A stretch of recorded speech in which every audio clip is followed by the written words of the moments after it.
जय हिंद दोस्तों। Welcome my channel fast online update. आज हम इस वीडियो में बात करेंगे बिहार पुलिस वनरक्षी भर्ती परीक्षा जो 16/12/2020 को द्वितीय पाली में फॉरेस्ट गार्ड में पूछी गई थी दोस्तों, उसका सॉल्यूशन करते हैं। चलिए स्टार्ट करते हैं दोस्तों।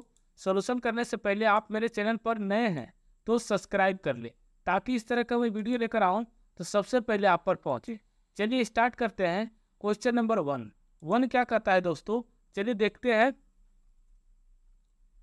को जूम कर लेते हैं दोस्तों। कहता है सामान्य हिंदी है कि निम्नलिखित में से कौन सा वाक्य शुद्ध है। तो देखते हैं दोस्तों कौन सा वाक्य शुद्ध है। तो यह एक एक वाक्य आपके तुले हुए हैं, ये गलत है दोस्तों। कह तुले हुए हैं एक एक वाक्य, ये गलत है दोस्तों। कहता है आपके एक एक वाक्य तुले हुए हैं, एकदम सही है दोस्तों। तो ये हो जाएगा ऑप्शन सी। आगे देखते हैं दोस्तों क्या कहता है। क्वेश्चन नंबर 2 कि किस समूह के सभी गति के अनेकार्थक है। तो अनेकार्थक है दोस्तों चाल, हालत और मोच, ये तीनों एक अनार्थक है, ऑप्शन ए। आइए क्वेश्चन नंबर 3 क्या कहता है। प्रवृत्ति शब्द के सही विलोम का चयन कीजिए। तो प्रवृत्ति विलोम हो जाएगा प्रवृत्ति का निवृत्ति, ऑप्शन ए। आइए आगे बढ़ते हैं। क्वेश्चन नंबर 4 क्या कहता है। निम्नलिखित में से तत्भव शब्द का चयन कीजिए। तो तत्भव इसमें कौन है दोस्तों, तो इसमें हो जाएगा दिथि, ऑप्शन डी दिथि। आगे देखते हैं। क्वेश्चन नंबर 5 करता है निम्नलिखित में से मतर्य का विलोम होगा। तो मतर्य का विलोम हो जाएगा दोस्तों अमर, ऑप्शन डी।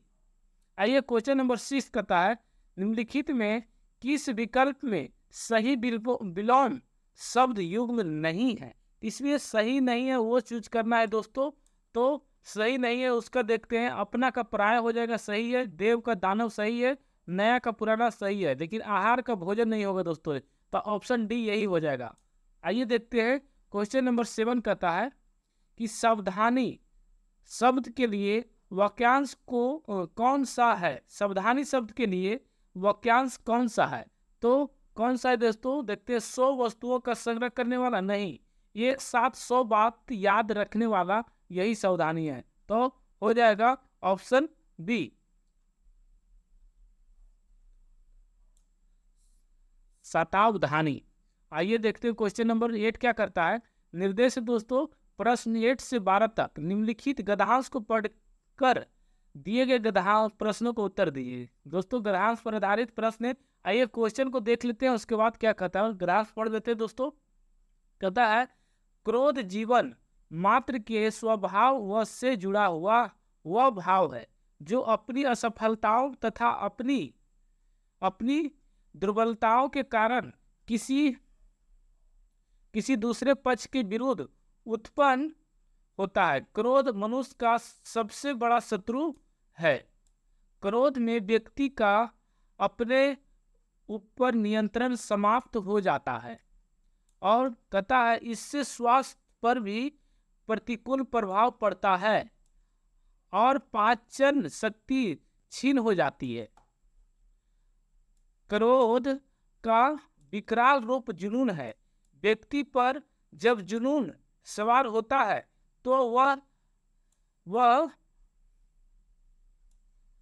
वह जघन्य अपराध भी कर बैठता है।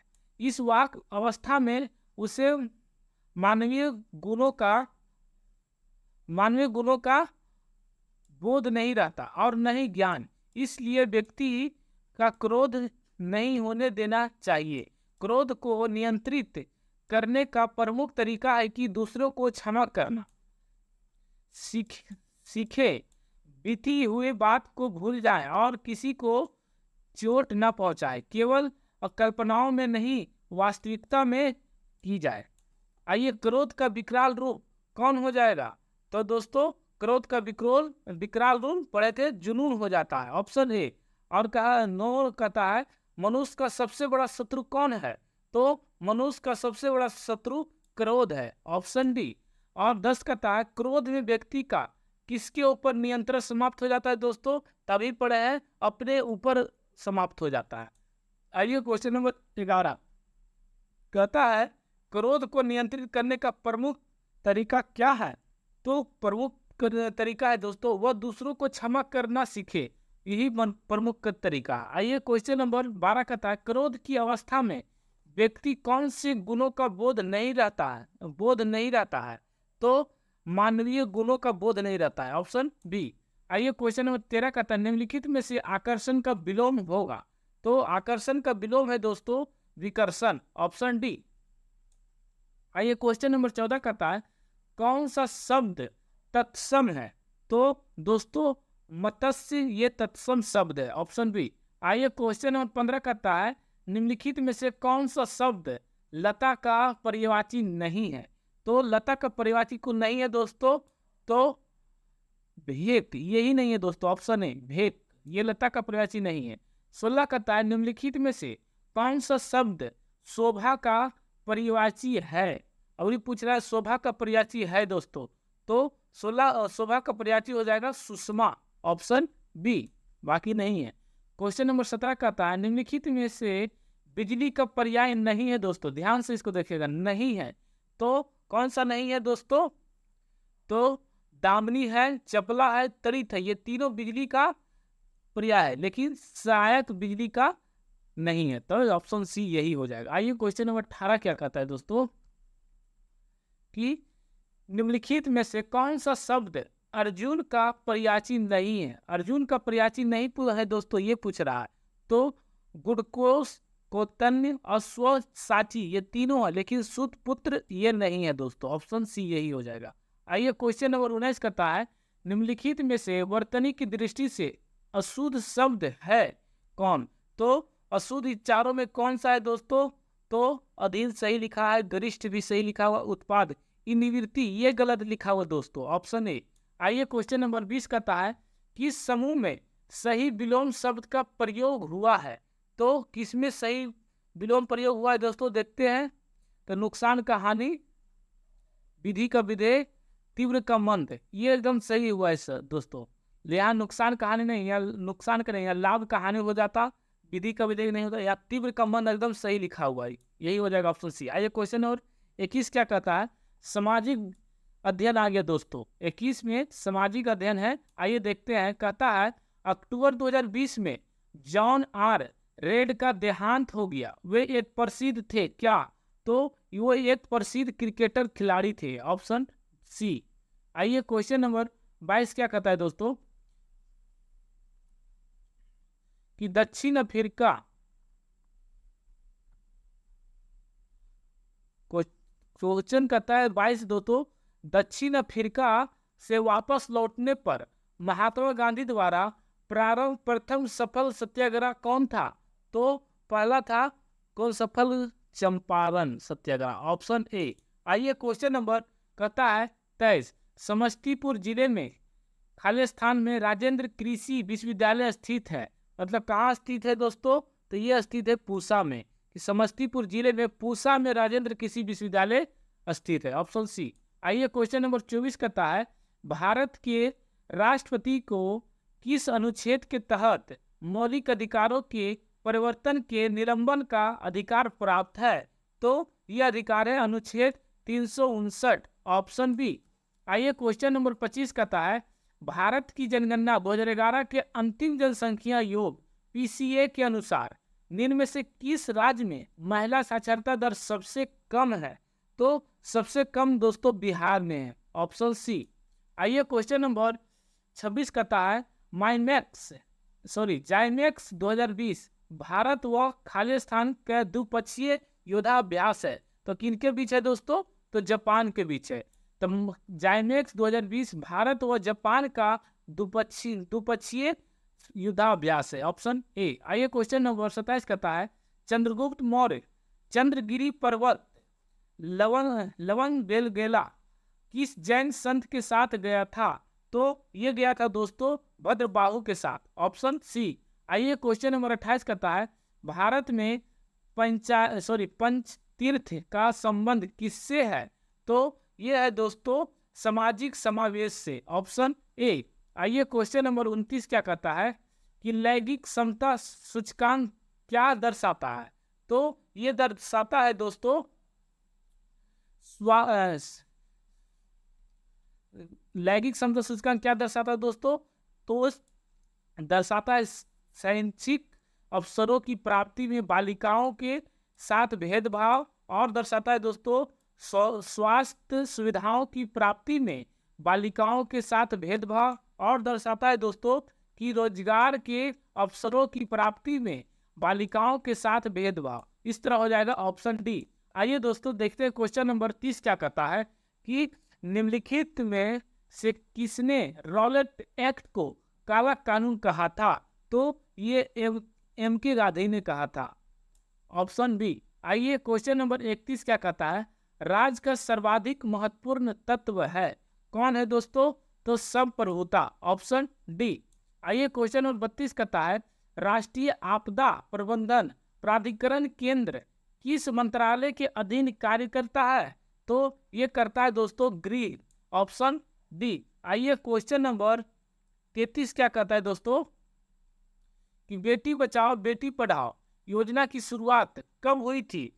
तो ये हुई थी दोस्तों 2015 से, ऑप्शन सी। आइए क्वेश्चन नंबर 34 कहता है भारत के सबसे लंबे नदी रोपवे का शुभ आरंभ किस राज्य में किया गया है? तो ये किया गया है दोस्तों असम में, ऑप्शन बी। आइए क्वेश्चन नंबर 35 कहता है राष्ट्रीय उद्यान जो भारत के छत्तीसगढ़ राज्य में स्थित है वह है कौन? तो वह है कांगड़े घाटी, ऑप्शन ए। आइए क्वेश्चन नंबर 36 कहता है भारत में पंचायती राज्य संस्थाओं की स्थापना संवैधानिक निर्देशानुसार हुई है? तो किसके अनुसार हुई दोस्तों? नीति निर्देशक सिद्धांतों के अनुसार हुआ, ऑप्शन सी। आइए क्वेश्चन नंबर 37 कहता है भारतीय विशिष्ट पहचान प्राधिकरण UIDAI योजना शुरू हुई थी कब?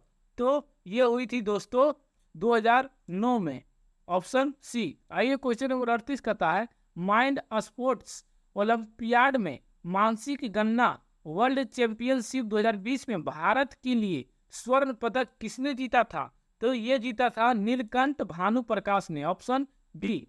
आइए क्वेश्चन नंबर 39 कहता है आर्य समाज के संस्थापक कौन है? तो आर्य समाज के संस्थापक दयानंद सरस्वती है, ऑप्शन सी। आइए क्वेश्चन नंबर 40 कहता है निम्नलिखित में से कौन सी झील क्षुद्र ग्रह टक्कर के कारण बनी है? तो ये बनी है दोस्तों लोनार झील, ऑप्शन बी। आइए क्वेश्चन नंबर 41 क्या कहता है कि भारत की संसद में निम्नलिखित शामिल है? क्या शामिल है दोस्तों? तो लोकसभा शामिल है, राज्यसभा और राष्ट्रपति शामिल है, ये तीनों शामिल है दोस्तों। आइए क्वेश्चन नंबर 42 क्या कहता है कि प्रथम आभासी भारत अंतर्राष्ट्रीय खाद्य और कृषि सप्ताह का आयोजन वर्ष 2020 के किस माह में किया गया है? तो ये किया गया है दोस्तों अक्टूबर माह में, ऑप्शन बी। आइए क्वेश्चन नंबर 43 कहता है पंचायत की वित्तीय स्थिति की समीक्षा कौन करता है? तो ये दोस्तों राज्य वित्त आयोग करता है, ऑप्शन सी। आइए क्वेश्चन नंबर 44 कहता है दोस्तों लद्दाख के प्रथम उप राज्यपाल के रूप में किसे नियुक्त किया गया है? तो ये किया गया राधा कृष्ण माथुर को किया गया था दोस्तों, ऑप्शन सी। आइए क्वेश्चन नंबर 45 कहता है भारत का प्रथम गवर्नर जनरल कौन है? तो Lord William Bentinck, option D. आइए क्वेश्चन नंबर 46 कहता है निम्नलिखित स्थानों में से कौन सा स्थान सूफी सर्किट का एक भाग तथा पटना जिले में स्थित है? तो ये स्थित है दोस्तों खानखा मुनइया मुनइमिया, ऑप्शन बी। आइए क्वेश्चन नंबर 47 कहता है दिल्ली में लाल किले में मोती मस्जिद का निर्माण किसने करवाया है? तो ये कराया दोस्तों औरंगजेब ने, ऑप्शन सी। आइए क्वेश्चन नंबर 48 कहता है सबसे अधिक जनसंख्या एवं भारी विविधता लिए हुए वनस्पति एवं जीवों को पाया जाना संभव है, यह है उष्णकटिबंधीय वन में, ऑप्शन सी। आइए क्वेश्चन नंबर 49 क्या कहता है कि भारत में स्वर्ण का सर्वाधिक उत्पादन होता है कहाँ? तो ये होता है दोस्तों कर्नाटक में, ऑप्शन सी। आइए क्वेश्चन नंबर 50 कहता है 2020 F1 Stalin grand prix race किसने जीती थी? तो ये जीती थी दोस्तों लुइस हैमिल्टन, ऑप्शन ए। आइए दोस्तों 51 से बढ़ने सामान्य विज्ञान कहता है दोस्तों कि क्या है कि 51 क्वेश्चन कि सूर्योदय या सूर्यास्त के समय सूर्य का रंग लाल दिखता है क्योंकि बड़ी तरंगदैर्घ्य का प्रकाश कम परिकर्णन होता है, इसलिए, ऑप्शन ए। आइए क्वेश्चन नंबर 52 क्या कहता है दोस्तों कि प्रकाश वर्ष मापने की इकाई है किसकी? ये दूरी की माप है, ऑप्शन बी। आइए क्वेश्चन नंबर 53 क्या कहता है दोस्तों कि किसी वस्तु का पृथ्वी की सतह से पलायन वेग है कितना? तो यह है दोस्तों 11.2 किलोमीटर पर सेकेंड, ऑप्शन बी। आइए क्वेश्चन नंबर 54 कहता है कि वह युक्ति जो रासायनिक ऊर्जा को विद्युत ऊर्जा में परिवर्तित करती है कहलाती है क्या? तो वो कहलाती है प्राथमिक सेल, ऑप्शन ए। आइए क्वेश्चन नंबर 55 किलोवाट घंटा इकाई है किसकी? तो यह है विद्युत ऊर्जा की, ऑप्शन डी। आइए क्वेश्चन नंबर 56 क्या कहता है निकट दृष्टि दोष का निवारण किया जाता है किसके द्वारा? तो अवतल लेंस द्वारा दोस्तों। इसका ट्रिक है निकट रहेगा 2 का 3, 3 का 4, तो 3 है दोस्तों तो 4 अक्षर है अवतल, अगर यहाँ रहेगा दूर तो हो जाएगा अवतल। आइए देखते हैं दोस्तों क्वेश्चन नंबर 57 कहता है फ्यूज तार की सबसे उपयुक्त विशेषता है किसकी? तो ये है दोस्तों उच्च प्रतिरोध की और पतला एवं छोटा, ये दोनों की है। ये नहीं दोस्तों, नहीं, उच्च प्रतिरोध और है वो निम्न गलनांक की। किसके दोस्तों? निम्न गलनांक और उच्च प्रतिरोध, तो ऑप्शन हो जाएगा सी, ए एंड डी। आइए दोस्तों क्वेश्चन नंबर 58 कहता है इंद्रधनुष बनने का कारण क्या है? तो इंद्रधनुष बनने का कारण पानी की बूंदे से सूर्य प्रकाश का अपवर्तन वो प्रवर्तन होता है, इसी कारण इंद्रधनुष बनता है। आइए क्वेश्चन 59 क्या कहता है दोस्तों कि इलेक्ट्रॉनिक में आईसी का पूर्ण रूप क्या है? तो इलेक्ट्रॉनिक का पूर्ण रूप आईसी का पूर्ण रूप है इंटीग्रेटेड सर्किट, जो एकीकृत परिपथ है। आइए ऑप्शन ए हो गया दोस्तों। आइए क्वेश्चन नंबर 60 करता है मानव रक्त का पीएच मान कितना होता है? तो 7.4 होता है दोस्तों, ऑप्शन डी। आइए क्वेश्चन नंबर 61 कहता है कि विश्व जैव विविधता दिवस निम्नलिखित में से किस दिन मनाया जाता है? तो ये मनाया जाता है दोस्तों 22 मई को, ऑप्शन डी। आइए क्वेश्चन नंबर 62 कहता है राजस्थान में केवलादेव राष्ट्रीय उद्यान किसके लिए प्रसिद्ध है? तो ये प्रसिद्ध है दोस्तों पक्षी के लिए, ऑप्शन ए। आइए क्वेश्चन नंबर 63 क्योटो प्रोटोकॉल किससे संबंधित है? तो ये संबंधित है दोस्तों ग्लोबल वार्मिंग से, ऑप्शन बी। आइए क्वेश्चन नंबर 64 कि कौन सी कोशिकांग पादप एवं जंतु कोशिकांग में विभेदन करता है? तो ये दोस्तों करता है कोशिका भित्ति, ऑप्शन सी। आइए क्वेश्चन नंबर 65 क्या कहता है दोस्तों कि न्यूट्रॉन की खोज की गई थी, किसने की थी? तो ये की थी दोस्तों चैडविक के द्वारा, ऑप्शन ए। आइए क्वेश्चन नंबर 66 डोडो क्या है? तो डोडो विलुप्त पक्षी है दोस्तों, जो ऑप्शन सी में है। आइए क्वेश्चन नंबर 67 कहता है कोकाइन का अतिरिक्त खुराक का कारण क्या है? तो ये है हेलुसिनेशन, जो विभ्रम होता है। आइए क्वेश्चन नंबर 68 ऊर्जा पिरामिड खाली स्थान अवस्था में होता है क्या? तो ये होता है दोस्तों सीधी, ऊर्जा पिरामिड सीधी अवस्था में होता है, ऑप्शन बी। आइए क्वेश्चन नंबर 69 कहता है निम्न में से कौन से विकिरण की सबसे कम तरंगदैर्घ्य होती है? तो सबसे कम तरंगदैर्घ्य दोस्तों वाई किरणिक होता है, इसको अल्फा बीटा गामा इसको किरण बोलते हैं दोस्तों। आइए आगे देखते हैं 70 कहता है निम्नलिखित में से कौन सी खाद्य श्रृंखला सही है? तो खाद्य श्रृंखला सही कौन है दोस्तों? तो पादप है, उसके बाद टिड्डा, उसके बाद पक्षी, ये सही है दोस्तों, ऑप्शन ए। आइए क्वेश्चन नंबर 71 कहता है भारत के किस राज्य में सबसे अधिक पवन ऊर्जा का निर्माण होता है? तो ये हो दोस्तों तमिलनाडु। Option A. आइए क्वेश्चन नंबर 72 कि यूरिया का रासायनिक नाम क्या है? तो यूरिया का रासायनिक नाम कार्बामाइड है, कार्बामाइड। Option D. किस विटामिन की कमी से रतौंधी रोग होता है दोस्तों? तो विटामिन ए की कमी से। Option A. आइए क्वेश्चन नंबर 74 कहता है सूर्य की प्रकाश ऊर्जा को अवशोषित करने वाले वर्णक का नाम बताइए। तो ये है दोस्तों क्लोरोफिल। Option B.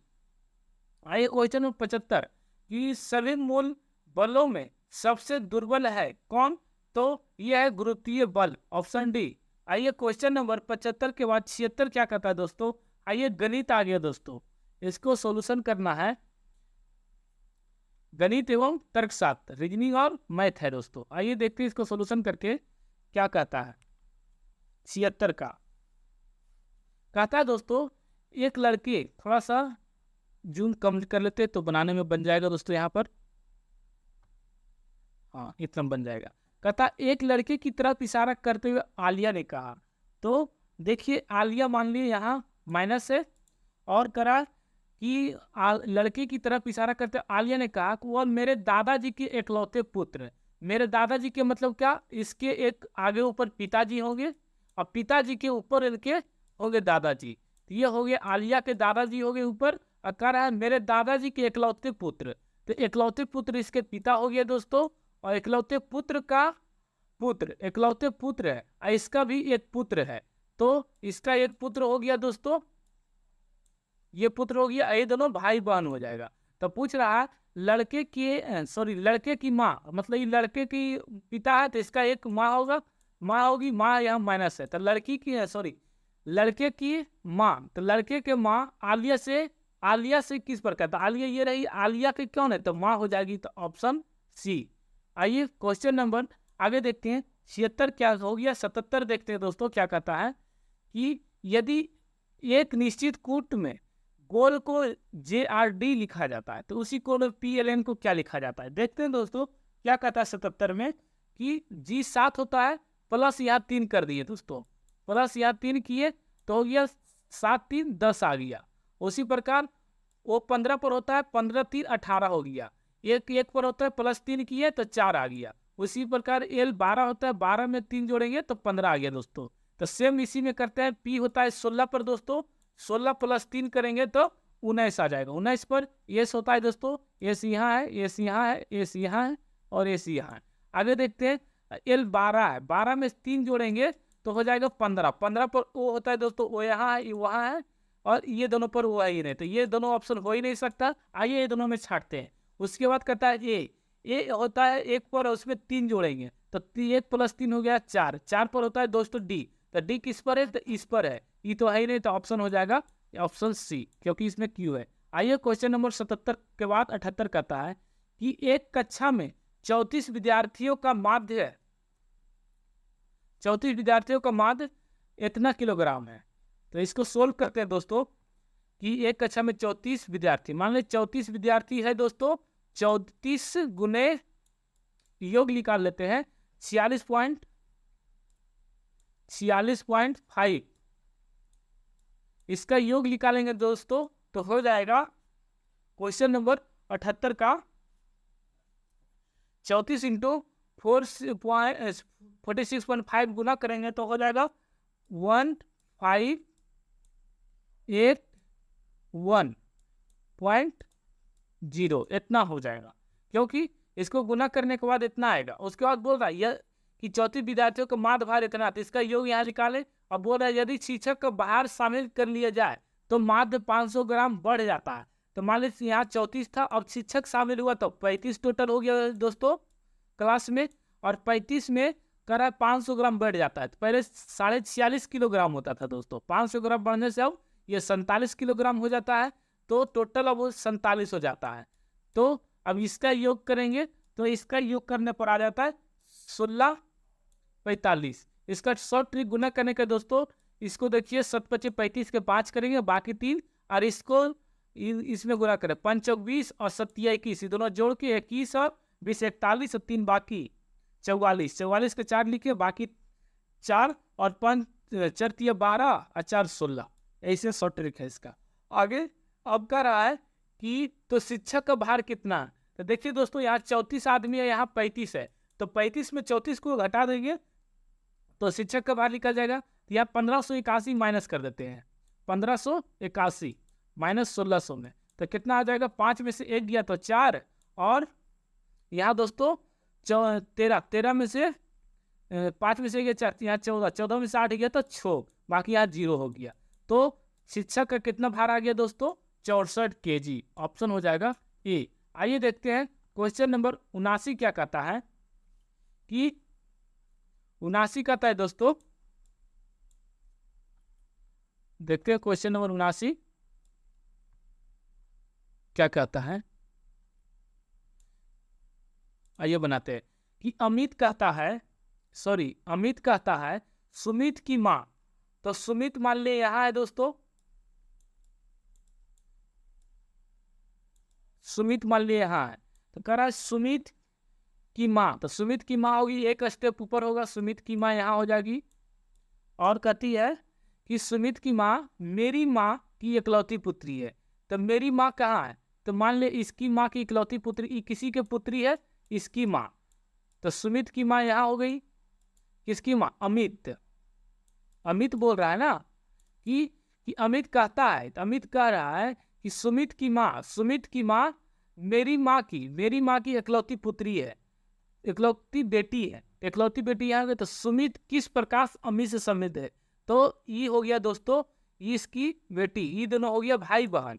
तो ये कौन हो जाएगा, सुमित से किस प्रकार संबंधित, तो ये हो जाएगा मामा का, ये मामा होगा। तो पूछा किसका, सुमित से, सुमित ये है, सुमित का कौन हो जाएगा, तो ये भांजा हो जाएगा, मामा ऑप्शन नहीं तो ऑप्शन ए।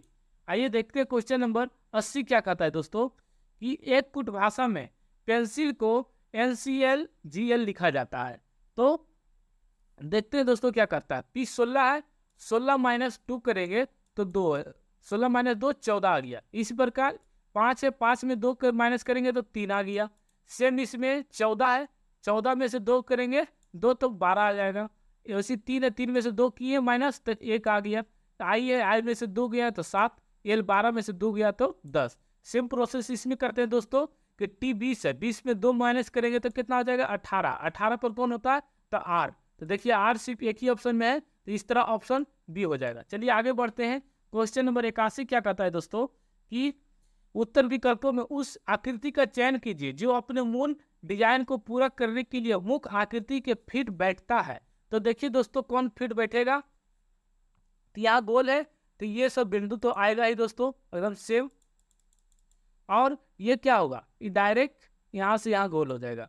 तो ऐसा कौन सा चित्र बन रहा है दोस्तों, देखिए तो ऐसा चित्र एक ही में बन रहा है ऑप्शन बी में, तो इस तरह हो जाएगा ऑप्शन बी। आइए क्वेश्चन नंबर 82 क्या कहता है दोस्तों, यदि किसी संख्या का 25% 225 है, माना वो संख्या ये है दोस्तों, x का किसी संख्या का 25%, तो माना वो संख्या ये है, उसका 25%, 25/100, 25% 225 है, तो बराबर 225 कर दिए।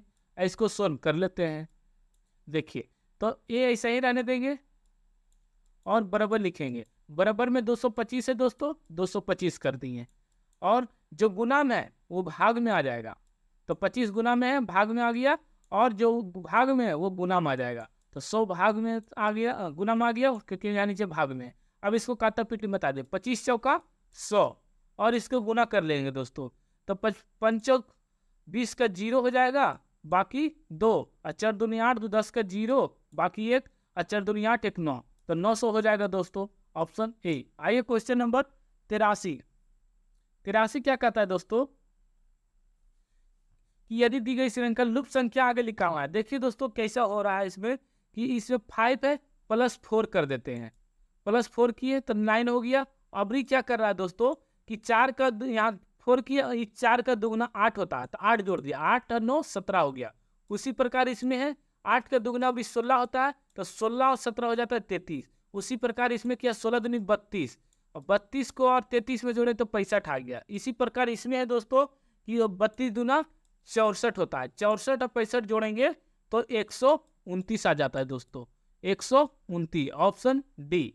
आइए इस तरह का आगे देखते हैं दोस्तों। क्वेश्चन नंबर 84 84 क्या कहता है दोस्तों, आइए इसका सोल्यूशन करते हैं। कहता है कि एक मिठाई विक्रेता के पास 420 काजू की बर्फियां हैं और 130 सादी बर्फियां हैं। वह इनकी ऐसी ढेरियां बनाना चाहता है कि प्रत्येक ढेरी में बर्फियों की संख्या समान रहे तथा ये ढेरियां बर्फी की प्रांत में है।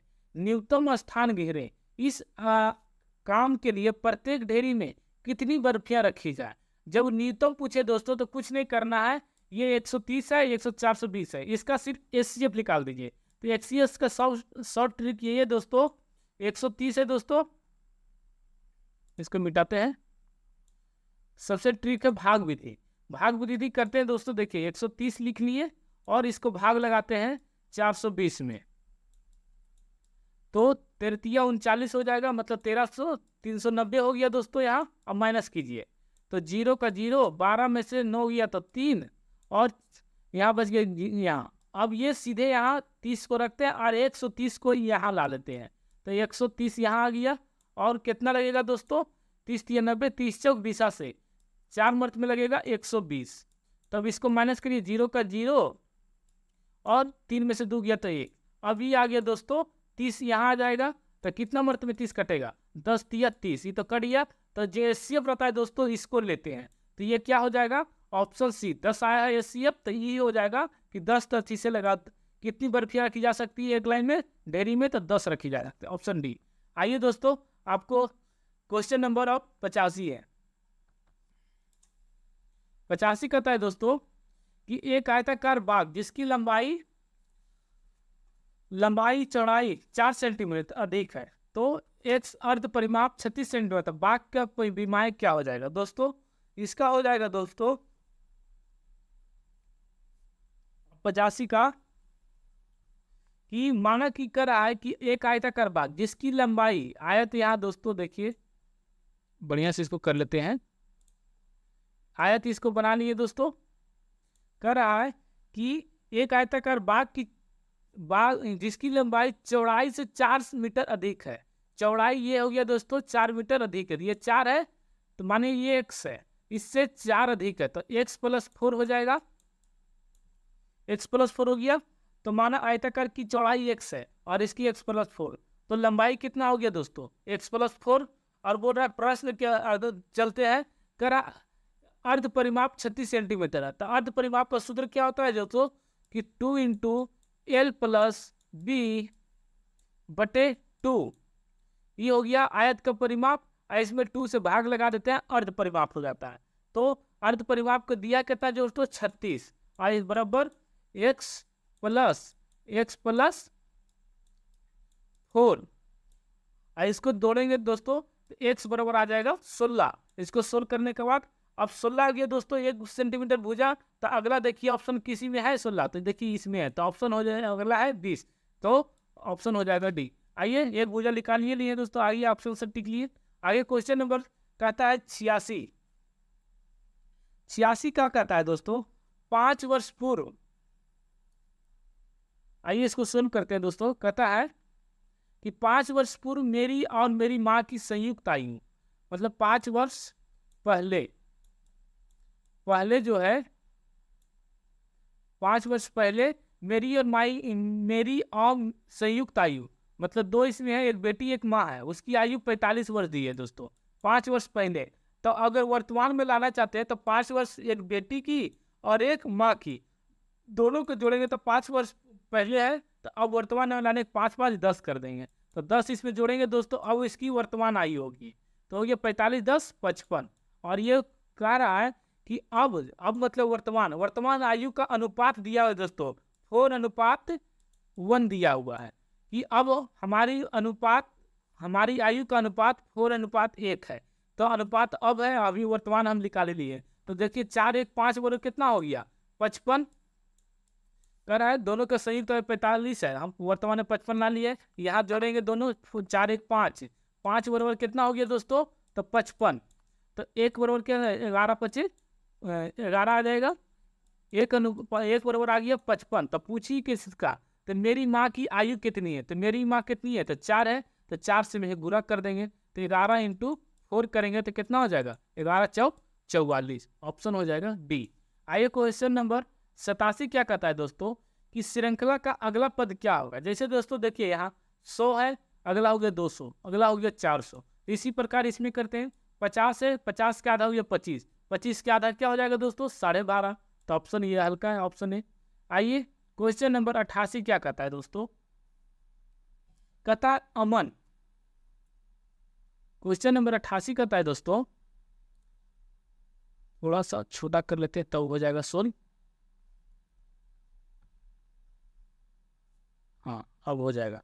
कर अमन का परिचय कराते हुए प्रिया ने कहा, तो मान लिया अमन यहाँ है दोस्तों, अमन मान लिया यहाँ है,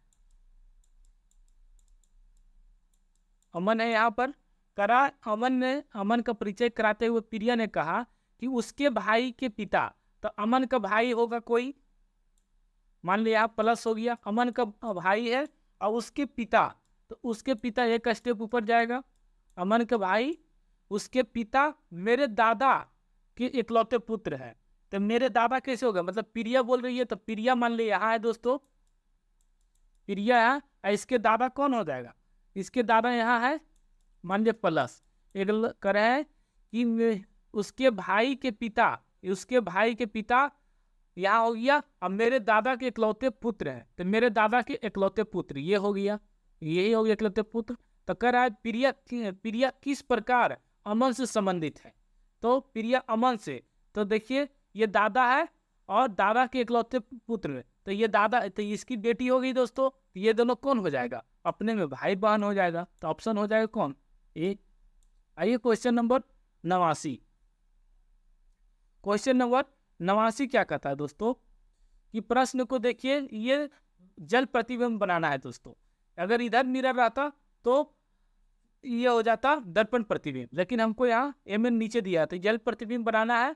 तो देखिए ये एरो है तो कहाँ आ जाएगा, सीधे ये नीचे उल्टेगा इस तरह दोस्तों, तो आ जाएगा ये कोना से लेके इस पर आ जाएगा, ये नीचे मुंह आ जाएगा, सबका नीचे मुंह है, एकदम सही है। ये कोना नीचे पर है, ये आ जाएगा, एकदम सही लग रहा है। ये यहाँ आ जाएगा, ये एकदम सही है, और ये कोना उठ के नींव पर चला जाएगा, एकदम सही है दोस्तों, ऑप्शन सी। आइए क्वेश्चन नंबर देखते हैं 90, क्वेश्चन नंबर 90 क्या कहता है कि ई जी जे, देखिए क्या कर रहा है दोस्तों, ई है तो प्लस कितना किया है 5, ई 5 होता है प्लस 2 कर दिए तो 7 हो गया, और 7 में 3 जोड़ दिया 10 हो गया, और 10 में 4 जोड़ दिया तो 11 हो गया, 11 में कितना जोड़ दिया, 11 में 4 जोड़ दिया दोस्तों। क्वेश्चन नंबर 90 में 11 में एन 14 होता है ना दोस्तों, तो 14 और एन 10 4 14 हो गया, और 14 5 19, एस 19 हो गया। अब इसमें क्या जोड़ेगा, 6 जोड़ेगा, तो एस 19 और 6 कितना हो जाता है 25, 25 पर कौन हो जाएगा डी वाई। आइए देखते हैं क्वेश्चन नंबर 91, 91 क्या कहता है दोस्तों, दी गई श्रृंखला को नियंत्रण आगे बढ़ने के लिए दिए गए विकल्पों से उत्तर चुनिए। देखते क्या होता है दोस्तों, इसमें वही कर रहा है दोस्तों, देखिए डी यहाँ 4 पर है, यहाँ 2 जोड़ दिया तो 6 हो गया। और क्या किया दोस्तों, F6 है तो 6 है, तो 6 में अभी क्या जोड़ दिया, तो 3 जोड़ दिया, 6 3 9 हो गया, और 9 4 13 हो गया, और 13 4 13 और 5 18 हो गया, और 18 6 क्या हो जाएगा 24, 24 पर क्या होता है 100 होता है, तो ऑप्शन ये हो जाएगा। आइए देखते हैं दोस्तों क्वेश्चन नंबर 92 कहता है निम्न में से कौन सा सत्य है। देखिए दोस्तों कौन सा सत्य है, मतलब कौन सा भिन्न सबसे बड़ा है, तो हम देखते हैं दोस्तों डी के हिसाब से चलते हैं कि इसको भाग करके देख लेते हैं, जो भाग करेंगे वो सबसे होगा वही सही सत्य होगा। अगर 8 से इसमें 3 से भाग लगाएंगे दोस्तों तो हो जाएगा 0.372, और इसमें भाग लगाएंगे दोस्तों 12 में 7 से तो इसमें हो जाएगा 0.58, उसके बाद इसमें भाग लगाएंगे दोस्तों तो हो जाएगा 16 भाग 25 करेंगे दोस्तों तो 0.64, तो एकदम ये लग रहा है ऑप्शन सही दोस्तों, क्योंकि ये बढ़ते क्रम में जा रहा है, तो यही ऑप्शन हो जाएगा, ऑप्शन डी। आइए क्वेश्चन नंबर सत्य पूछा है दोस्तों, तो सत्य यही है, बाकी असत्य होगा। आगे देखते हैं क्वेश्चन नंबर 93। 93 कहता है एक मोबाइल फोन नंबर के अंतिम अंक के प्राकृत संख्या होने की प्रायिकता क्या है? तो मोबाइल नंबर की संख्या कितनी होती है दोस्तों? तो 10 होती है, ठीक है। और अंतिम प्राकृत संख्या क्या होता है? 1 से 9 तक होती है दोस्तों। तो इसका क्या हो जाएगा? 9/10 ऑप्शन हो जाएगा ये। आइए क्वेश्चन नंबर 94 कहता है इसका सन्निकटतम मान क्या हो जाएगा दोस्तों? तो डी हो जाएगा, ऑप्शन डी। आइए क्वेश्चन नंबर 95। क्वेश्चन नंबर 95 कहता है दोस्तों कि गेहूं से भरे हुए एक ड्रम का वजन इतना है। तो गेहूं का भरे हुए ड्रम का भार इतना है दोस्तों, तो इसको सोल्व करते हैं। 31.6 इसका करेंगे। 31 कितना? 86 और 1 87, तो 187 187/6। और ये कर रहा है गेहूं से भरे हुए ड्रम का वजन इतना है किलोग्राम। यदि खाली ड्रम का वजन इतना है किलोग्राम है, तो ड्रम में भरे हुए वजन की क्या होगा? तो खाली वजन का इसको घटा देंगे दोस्तों। तो 11 से 44 से 3 कितना हो जाएगा? 47। तो इसको 47/4।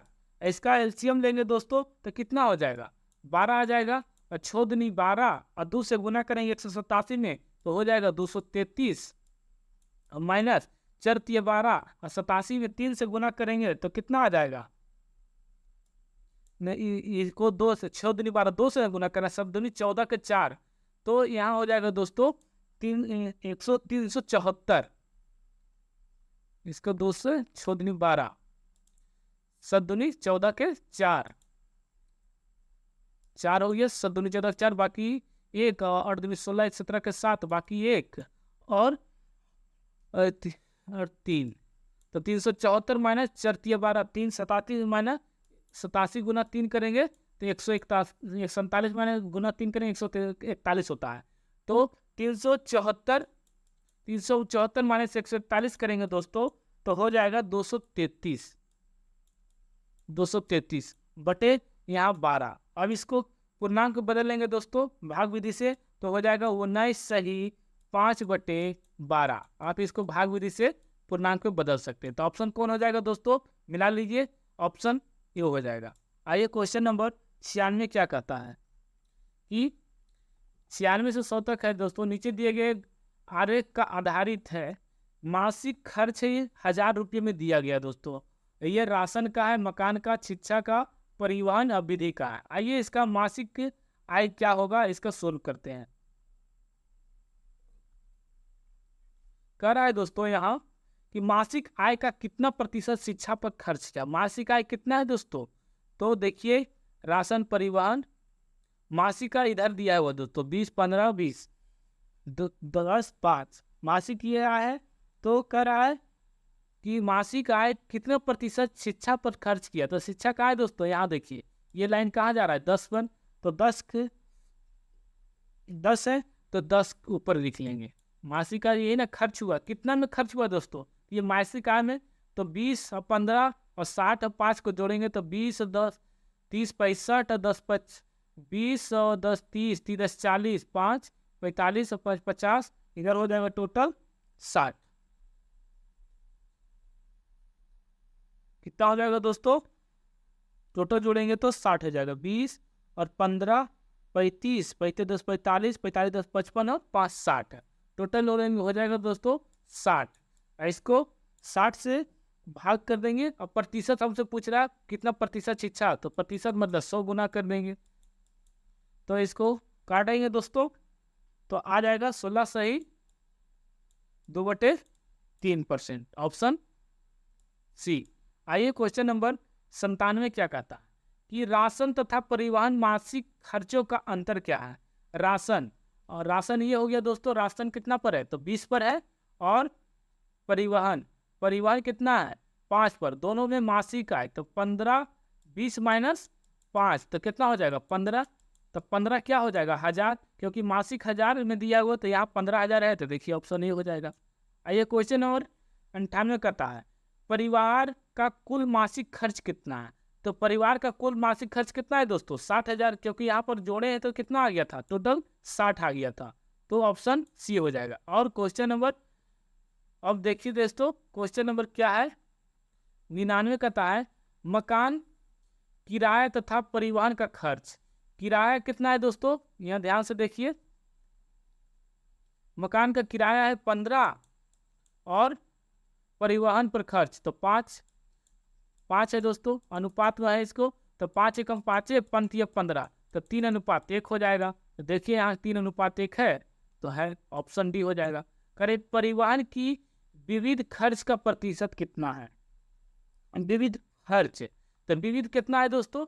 तो विविध यहाँ देखिए 10 है, तो 10 यहाँ लिख लेते हैं, 10 लिख लिए दोस्तों। और कर रहा है विविध खर्च, कितना विविध खर्च में हो? टोटल में 60 में, और तो प्रतिशत पूछ रहा है, तो 60 गुने 100 कर लेंगे, इसका भी आ जाएगा 16 सही कुछ परसेंट, ऑप्शन हो जाएगा 100 का डी।